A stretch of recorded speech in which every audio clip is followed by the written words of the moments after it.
इसका क्लासेस के इस डिजिटल प्लेटफॉर्म पर आपका बहुत बहुत स्वागत है। आज हम देखने वाले हैं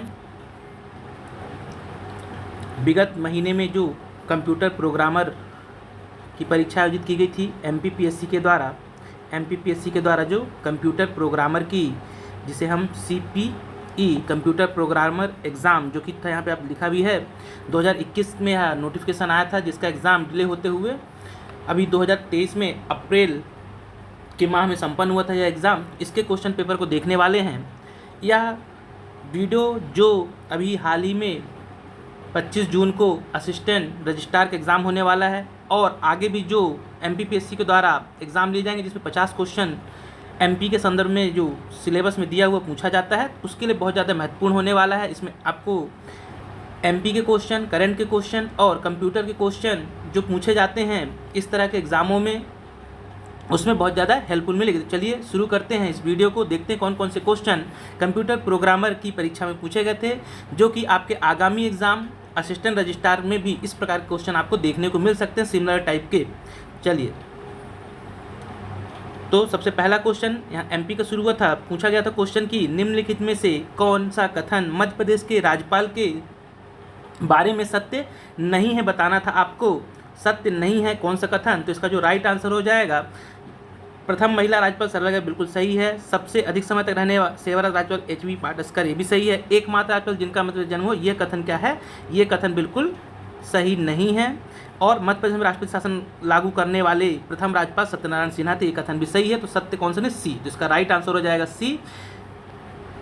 नेक्स्ट क्वेश्चन पूछा गया था मध्य प्रदेश की वर्तमान विधानसभा में कितनी महिला विधायक हैं। अच्छा क्वेश्चन है ये। मध्य प्रदेश की जो अभी वर्तमान 15वीं विधानसभा चल रही है, इसमें कितनी महिला विधायक हैं, इसका जो राइट आंसर हो जाएगा, करेक्ट आंसर हो जाएगा 21। कितनी है, 21, बिल्कुल इसका करेक्ट आंसर हो जाएगा। और ये जो आंसर है, मैं आपको जो फाइनल आंसर की आई हुई थी कंप्यूटर प्रोग्राम की, उसके आधार पर बता रहा हूँ, पूरे ऑथेंटिक हैं, इस बात से आप निश्चित रहिएगा।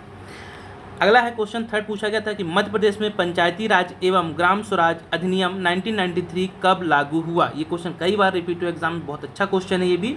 तो इसका राइट आंसर हो जाएगा 25 जनवरी 1994, बिल्कुल इसका करेक्ट आंसर हो जाएगा। 25 जनवरी 1994 को मध्य प्रदेश पंचायती राज एवं ग्राम स्वराज अधिनियम को लागू किया गया था।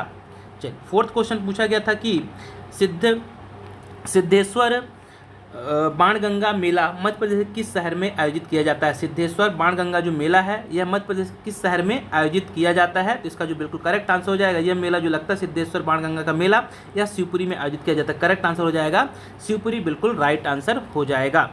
अगला क्वेश्चन है, पूछा गया था कि वर्ष 2022 में मध्य प्रदेश राज्य स्तरीय आदिवासी गौरव दिवस किस स्थान पर मनाया गया था। बहुत ज़्यादा चर्चित था आदिवासी गौरव दिवस, किस स्थान पर मनाया गया था, तो इसका राइट आंसर हो जाएगा, या भोपाल में मनाया गया था। राइट आंसर हो जाएगा भोपाल, बिल्कुल करेक्ट आंसर हो जाएगा।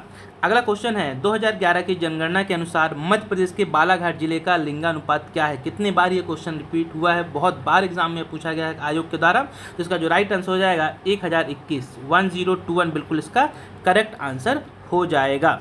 अगला क्वेश्चन है कि centre for monitoring Indian economy CMIE के अनुसार अक्टूबर 2022 में मध्य प्रदेश में बेरोजगारी दर कितने प्रतिशत थी, तो इसका जो करेक्ट आंसर हो जाएगा, इस रिपोर्ट के अनुसार CMIE की रिपोर्ट के अनुसार जो बेरोजगारी दर है मध्य प्रदेश में बताई गई थी 0.8% बताई गई थी। चलिए आगे बढ़ते हैं। ये इसी का इंग्लिश फॉर्म है। जो इंग्लिश मीडियम के स्टूडेंट इस वीडियो को देख रहे होंगे उनके लिए मैं बस स्लाइड करके दिखा देता हूँ इस पर कौन कौन से क्वेश्चन थे, आप इसे देख सकते हैं स्लाइड में।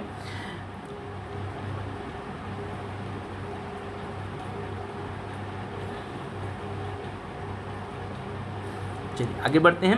8th क्वेश्चन पूछा गया था कि मध्य प्रदेश में मुख्यमंत्री उद्यम क्रांति योजना किस वर्ष लागू हुई, तो ये करंट की योजना है इसलिए पूछा गया था।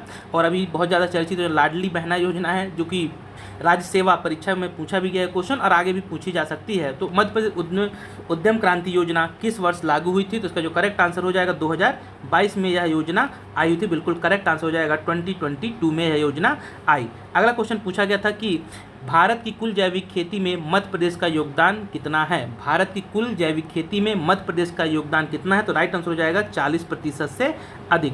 40% से अधिक मध्य प्रदेश जैविक खेती में योगदान देता है। अगला क्वेश्चन पूछा गया था कि जलवायु विविधता के आधार पर मध्य प्रदेश के राज्य को कितने जलवायु क्षेत्रों एवं फसल क्षेत्रों में बांटा गया है। तो इसका करेक्ट आंसर हो जाएगा 11 जलवायु क्षेत्र एवं 5 फसल क्षेत्रों में बांटा गया है। बिल्कुल इसका करेक्ट आंसर जो आयोग के द्वारा बताया गया है कि आयोग के द्वारा जो बिल्कुल बताया गया है कि 11 जलवायु क्षेत्र एवं 5 फसल क्षेत्र इसका बिल्कुल करेक्ट आंसर हो जाएगा। अगला है ग्लासगो में आयोजित संयुक्त राष्ट्र जलवायु शिखर सम्मेलन में किस गैस के उत्सर्जन को कम करने पर सहमति बनी है। तो इसका राइट आंसर हो जाएगा मीथेन गैस पर। किस पे सहमति बनी, तो इसका राइट आंसर हो जाएगा मीथेन गैस पर सहमति बनी। ये करंट का क्वेश्चन है। अगला क्वेश्चन पूछा गया था कि इसरो का, ये भी करंट का क्वेश्चन है कि इसरो का कौन सा मिशन विफल हुआ है। इसरो का कौन सा मिशन विफल हुआ है और बहुत ज़्यादा चर्चित था ये वाला मिशन जो विफल हो गया था। तो इसका राइट आंसर हो जाएगा जो इसरो का मिशन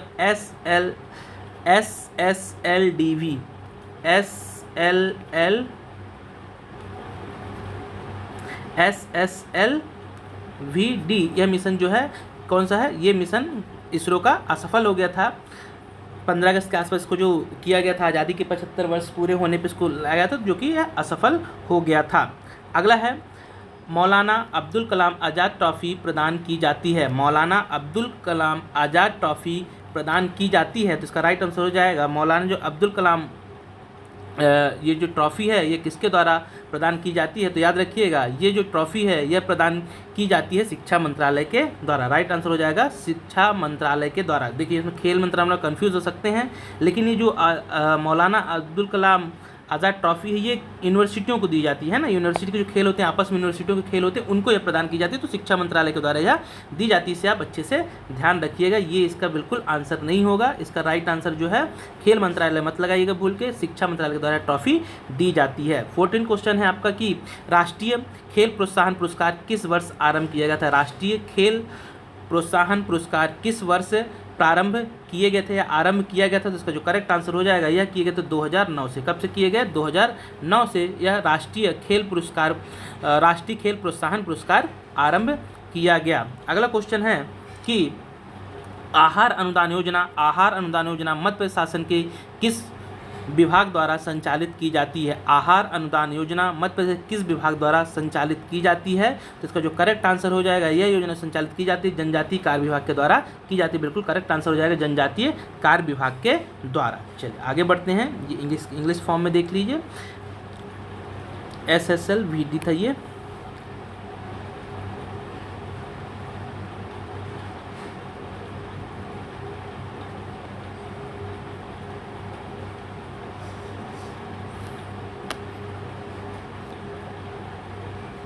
अगला क्वेश्चन नंबर 16 जो पूछा गया था, यह पूछा गया कि मध्य प्रदेश राजस्व विभाग द्वारा कौन सी योजना चलाई जा रही है। मध्य प्रदेश के राजस्व विभाग के द्वारा कौन सी योजना चलाई जा रही है। राजस्व विभाग के द्वारा योजना चलाई जा रही है, इस योजना का नाम है मुख्यमंत्री किसान कल्याण योजना। राइट आंसर है मुख्यमंत्री किसान कल्याण योजना, जो कि राजस्व विभाग के द्वारा चलाई जा रही है। अगला क्वेश्चन पूछा गया था कि अंतर्राष्ट्रीय ख्याति प्राप्त आयरन नेल आर्टिस्ट कौन है। अंतर्राष्ट्रीय ख्याति प्राप्त आयरन नेल आर्टिस्ट कौन है। तो इसका जो करेक्ट आंसर हो जाएगा वाजिद खान। राइट आंसर हो जाएगा इसका वाजिद खान। ये अच्छा क्वेश्चन है, ये ध्यान रखिएगा, ये आगे भी पूछ सकता है। इन्हें आयरन नेल आर्टिस्ट कहा जाता है वाजिद खान को, जो अंतर्राष्ट्रीय ख्याति प्राप्त हैं। अगला है सोनगिरी कहाँ स्थित है। एमपी का क्वेश्चन आपका कि सोनगिरी कहाँ स्थित है। तो यह दतिया में स्थित है। सोनगिरी दतिया में स्थित है। बिल्कुल करेक्ट आंसर हो जाएगा। अगला है क्वेश्चन कि सारू मारू की गुफाएं मध्य प्रदेश किस जिले में स्थित है। तो यह सीहोर में आती है। सारू मारू की गुफाएं मध्य प्रदेश के सीहोर डिस्ट्रिक्ट में स्थित हैं। अगला क्वेश्चन है कि पन्ना स्थित कौन सा मंदिर रोमन वास्तुकला से प्रेरित है। अच्छा क्वेश्चन, इसे ध्यान रखिएगा, आगे भी रिपीट हो सकता है कि पन्ना स्थित कौन सा मंदिर रोमन वास्तुकला से प्रेरित है। तो इसका राइट आंसर हो जाएगा बलदेव जी मंदिर। कौन सा, बलदेव जी मंदिर, जो कि रोमन वास्तुकला से प्रेरित है। चलिए आगे बढ़ते हैं।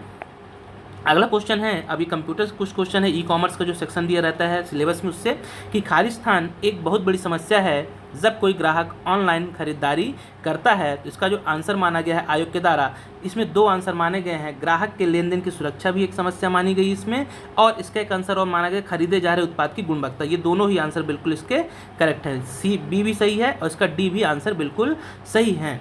चलिए आगे बढ़ते हैं। तो इसके 2 आंसर आयोग ने माना, याद रखिएगा बी, इसमें 2 आंसर आयोग ने मान लिए हैं, बी और डी। 21 का इसका बिल्कुल दोनों ही आंसर इसके सही हैं। अगला है क्वेश्चन की सरकार की centralised public grievance redress and monitoring system द्वारा शिकायत निवारण के लिए किन मुद्दों को नहीं लिया जाता है। तो इसमें कौन से मुद्दे नहीं शामिल होते हैं, तो इसका जो करेक्ट आंसर हो जाएगा, इसका करेक्ट आंसर आरटीआई संबंधी मामले इसमें नहीं ले जाते हैं centralised public grievance redress and monitoring system में। चलिए आगे बढ़ते हैं। अगला क्वेश्चन है कि सुरक्षा के लिए उपयोग किए जाने वाले शब्द हनी पोट्स का क्या मतलब है। सुरक्षा के लिए जो उपयोग किए जाने वाले शब्द हनी पोट्स का क्या मतलब है, तो इसका जो करेक्ट आंसर हो जाएगा, इसका मतलब है कि इसका सही आंसर हो जाएगा सी। इसका उपयोग घुसपैठियों को पकड़ने के इरादे से घुसपैठिए को आकर्षित करने के लिए किया जाता है। बिल्कुल इसका करेक्ट आंसर हो जाएगा हनी पैड्स। चलिए आगे बढ़ते हैं। ये इंग्लिश फॉर्म इसी के देखिए आप।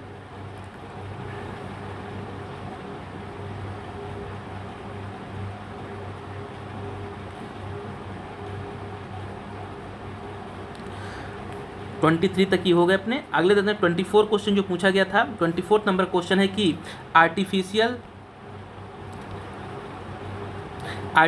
इंटेलिजेंस में कौन सी खोज तकनीक अनौपचारिक खोज डोमेन के अंतर्गत आती है। आर्टिफिशियल इंटेलिजेंस में कौन सी खोज तकनीक अनौपचारिक खोज डोमेन के अंतर्गत आती है, तो इसका जो करेक्ट आंसर हो जाएगा ये है यूनिफॉर्म कास्ट खोज। यूनिफॉर्म कास्ट खोज इसका बिल्कुल करेक्ट आंसर हो जाएगा। अगला क्वेश्चन है खाली स्थान की आवश्यकता होती खाली स्थान की आवश्यकता होती है सुपरवाइज्ड लर्निंग में। ये क्वेश्चन रिपीट है, इससे पहले भी यह पीएससी की तरह वाला क्वेश्चन पूछा गया है। इसका जो राइट आंसर हो जाएगा प्रारंभिक प्रशिक्षण और प्रारंभिक परीक्षण दोनों। प्रारंभिक प्रशिक्षण और प्रारंभिक परीक्षण दोनों ही इसमें आवश्यकता होती है। डी बिल्कुल इसका करेक्ट आंसर हो जाएगा। अगला है कंप्यूटर नेटवर्क में आरपीसी से आपका क्या मतलब है। ये भी क्वेश्चन रिपीट है कि कंप्यूटर नेटवर्क में आरपीसी से आपका क्या मतलब है। तो आरपीसी का जो मतलब होता है remote procedural call. Remote procedural call इसका फुल फॉर्म होता है आरपीसी का।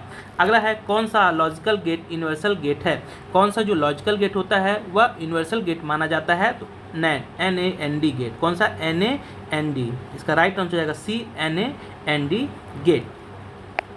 अगला क्वेश्चन है क्वेश्चन नंबर 28 SCARA का परिवर्णी शब्द का अर्थ क्या होता है। SCARA का फुल फॉर्म क्या होता है, कुल मिला के पूछ रहा है आपसे। इसका जो करेक्ट आंसर हो जाएगा, इसका करेक्ट आंसर है selective compliance assembly robot arm. SCARA का फुल फॉर्म होता है selective compliance assembly robot arm.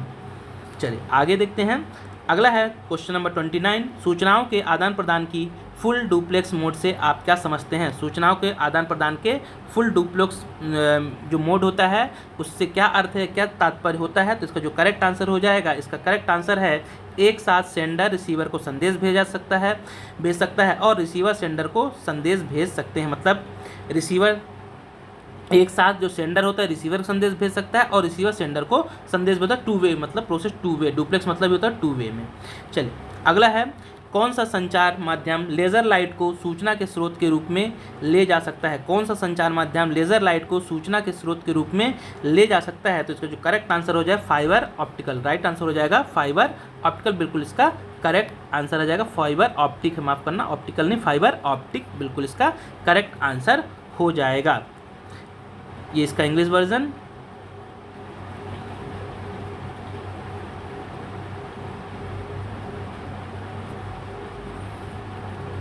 Question number 31 पूछा गया था एमपी से क्वेश्चन कि छिंदवाड़ा जिले के पातालकोट की भार्य जनजाति के कृषि देवता कौन है। ये भी क्वेश्चन रिपीट है, तो इसका याद रखें भीमसेन। कृषि देवता कौन है, राइट आंसर हो जाएगा भीमसेन। जो भार्य जनजाति है छिंदवाड़ा उसके कृषि के देवता माने जाते हैं पातालकोट में भार्य के। ठीक। अगला क्वेश्चन है गोंड जाति अपने आप को क्या मानती है। गोंड जाति अपने आप को क्या मानती है। तो इसका जो करेक्ट आंसर हो जाएगा गोंड जाति अपने कोय-तोर मानती है। कोय-तोर मानती है। अगला है निम्नलिखित में से किसकी स्मृति स्वरूप मार्च 20, 1988 को डाक टिकट जारी किया गया था। 1988 को है, 1988 को किसके स्मृति में डाक टिकट जारी किया गया था। तो याद रखिएगा इसका जो करेक्ट आंसर हो जाएगा अवंतीबाई। अवंतीबाई बिल्कुल इसका राइट आंसर हो जाएगा। अच्छे से ध्यान रखिएगा। अगला है बुंदेलखंड का आला खंड काव्य किस सुप्रसिद्ध लेखक की रचना है। जो आला खंड है किसकी रचना है? तो ये भी अच्छा क्वेश्चन, याद रखिए जगनिक की रचना है। आला खंड किसकी है? जगनिक, बिल्कुल इसका करेक्ट आंसर हो जाएगा। अगला है निम्नलिखित में से किस वर्ष प्रजामंडल के चुनाव संपन्न हुए थे? प्रजामंडल के चुनाव 1939 में होते। राइट आंसर हो जाएगा 1939 में प्रजामंडल के चुनाव हुए थे। अगला क्वेश्चन है क्वेश्चन नंबर 36, निम्नलिखित में से कालिदास की किस रचना का अंग्रेजी भाषा में अनुवाद हुआ है? कौन सी रचना है कालिदास की जिसका अंग्रेजी में ट्रांसलेट किया गया है? तो इसका जो करेक्ट आंसर हो जाएगा अभिज्ञान शकुंतलम। राइट आंसर हो जाएगा, कालिदास की पहली रचना थी अभिज्ञान शकुंतलम, तो इसका करेक्ट आंसर हो जाएगा अभिज्ञान शकुंतलम, जिसका अंग्रेजी में भी अनुवाद किया गया है। अगला है सन 1854 में रीवा राज्य के राजा का नाम क्या था? मतलब कुल मिला के 1857 क्रांति के आसपास किसी आपसे पूछना चाह रहा है, तो 1854 में रीवा राज्य के राजा का नाम क्या था? ये इस तरह के थोड़े क्वेश्चन टफ बन जाते हैं, तो इसका राइट आंसर हो जाएगा उस समय रघुराज सिंह वहाँ के राजा थे। राइट आंसर हो जाएगा रघुराज सिंह। चलिए आगे बढ़ते हैं। अगला क्वेश्चन है क्वेश्चन नंबर 38 की, डॉक्टर भीमराव अंबेडकर ने 1946 में निम्न में से किस नाम से विद्यालय प्रारंभ किया था? तो इसका जो करेक्ट आंसर हो जाएगा डॉक्टर भीमराव अंबेडकर द्वारा जो विद्यालय प्रारंभ किया गया था उस विद्यालय का नाम था सिद्धार्थ नाम से। किस नाम से? सिद्धार्थ नाम से इन्होंने विद्यालय प्रारंभ किया हुआ था। अगला है कलचुरी राजाओं में सर्वप्रथम सिक्के चलाने का श्रेय किसे प्राप्त है? कलचुरी राजाओं में सर्वप्रथम सिक्के किसने जारी किए, किसने चलाया था? तो इसका जो करेक्ट आंसर हो जाएगा राइट आंसर है गांगेय देव के द्वारा। किसने? गांगेय देव के द्वारा पहली बार सिक्के कलचुरी वंश में चलाए गए थे। अगला है माच परंपरा का संबंध निम्न में से किससे है? माच परंपरा का संबंध निम्न में से किससे है? तो इसका जो करेक्ट आंसर हो जाएगा माच परंपरा एक लोक नाट्य है। माच मध्य प्रदेश का राजकीय नाट्य भी आप अच्छे से ध्यान रखें। राइट आंसर हो जाएगा लोक नाट्य। इन्हीं क्वेश्चनों का इंग्लिश वर्जन आप देख सकते हैं।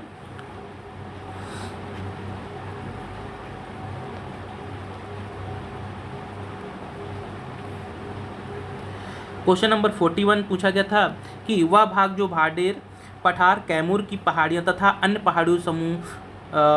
पहाड़ियों का समूह है क्या कहलाता है? तो ये वाला जो पूरा क्षेत्र कहलाता है कौन सा क्षेत्र कहलाता है? ये पूछा जा रहा है पर्वत श्रेणी का पूरा एक समूह के रूप में। तो याद रखिएगा ये जो कहलाता है इस क्षेत्र का नाम कौन सा है? विंध्यन कगार। क्या कहलाता है? विंध्यन कगार विंध्याचल पर्वत श्रेणी कहलाती है। अगला है राजपीपला की पहाड़ियाँ किस पर्वत श्रृंखला का भाग है? राजपीपला की पहाड़ियाँ किसका? तो आपको आंसर रखना है सतपुड़ा की श्रेणी। किसका आंसर भाग है ये? तो सतपुड़ा श्रेणी का ये भाग है। ये भी आपको अच्छे से ध्यान में रखना है। अगला है मध्य प्रदेश का सर्वाधिक वर्षा वाला क्षेत्र कौन सा है? मध्य प्रदेश का सर्वाधिक वर्षा वाला क्षेत्र कौन सा है? तो राइट आंसर हो जाएगा सबसे ज़्यादा महादेव श्रेणी में वर्षा होती है मध्य प्रदेश पचमढ़ी में, जो कि स्थान के रूप में पचमढ़ी। अगला है निम्न में से किस जिले से कर्क रेखा नहीं गुजरती है? देखिए क्वेश्चन 2021 में पूछा गया था आयोग के द्वारा, उसमें ऑप्शन तो सेलेक्ट कर दिए गए थे और ये पूछा था तो निम्न में से किस जिले से कर्क रेखा नहीं गुजरती है? तो इसका जो करेक्ट आंसर हो जाएगा जहाँ से कर्क रेखा नहीं गुजरती, शाजापुर से कर्क रेखा बिल्कुल नहीं गुजरती, फिर शहडोल, रायसेन और सीहोर से कर्क रेखा गुजरती है। अगला क्वेश्चन है बुढ़ार क्षेत्र प्रसिद्ध है। जो बुढ़ार क्षेत्र है ये किसके लिए प्रसिद्ध है? तो इसका राइट आंसर हो जाएगा कोयला के उत्पादन के लिए। किसके लिए? कोयला के उत्पादन के लिए बुढ़ार क्षेत्र प्रसिद्ध है। चलिए अगला क्वेश्चन है क्वेश्चन नंबर 46, अमरकंटक ताप विद्युत केंद्र स्थापित किया गया है। तो अमरकंटक ताप विद्युत केंद्र कहाँ पर है? सरल सा क्वेश्चन है ये, चचाई में है अमरकंटक ताप विद्युत केंद्र, बिल्कुल करेक्ट आंसर हो जाएगा। अगला है निम्न में से कौन सी एक परियोजना मध्य प्रदेश एवं उत्तर प्रदेश की संयुक्त परियोजना है? तो बहुत ये भी सरल क्वेश्चन है, मध्य प्रदेश और आपको बताना है उत्तर प्रदेश की संयुक्त परियोजना कौन सी है? तो माता टीला बांध, जो कि मध्य प्रदेश और उत्तर प्रदेश की संयुक्त परियोजना है, इसका आंसर हो जाएगा। 48 नंबर क्वेश्चन है कि रानी अवंतीबाई सागर परियोजना निम्न में से किस जिले में स्थित है? तो रानी अवंतीबाई सागर परियोजना है, आपको याद रखना है यह परियोजना जबलपुर जिले में स्थित है। अगला क्वेश्चन है पन्ना राष्ट्रीय उद्यान मगर और घड़ियाल पालन निम्न में से एक नदी के कारण है, जो किस नदी पे हो रहा है? ये कुल मिला के ऐसा क्वेश्चन है। तो इसका जो करेक्ट आंसर हो जाएगा ये केन नदी पे हो रहा है। जो कहना चाहिए घड़ियाल है, इनका संरक्षण केन नदी, बिल्कुल राइट आंसर हो जाएगा। और अंतिम क्वेश्चन 50 क्वेश्चन ही पूछे जाते हैं इसमें जीएस वाले पार्ट में एमपी के संदर्भ में। तो मध्य प्रदेश ऊर्जा विकास निगम की स्थापना कब हुई? तो मध्य प्रदेश ऊर्जा निगम की जो स्थापना है इसका जो बिल्कुल करेक्ट आंसर है 1982 में। बिल्कुल करेक्ट आंसर कौन सा है? तो 1982 बिल्कुल इसका करेक्ट आंसर हो जाएगा। तो ये थे 50 क्वेश्चन, इसी का इंग्लिश वर्जन आप देख सकते हैं।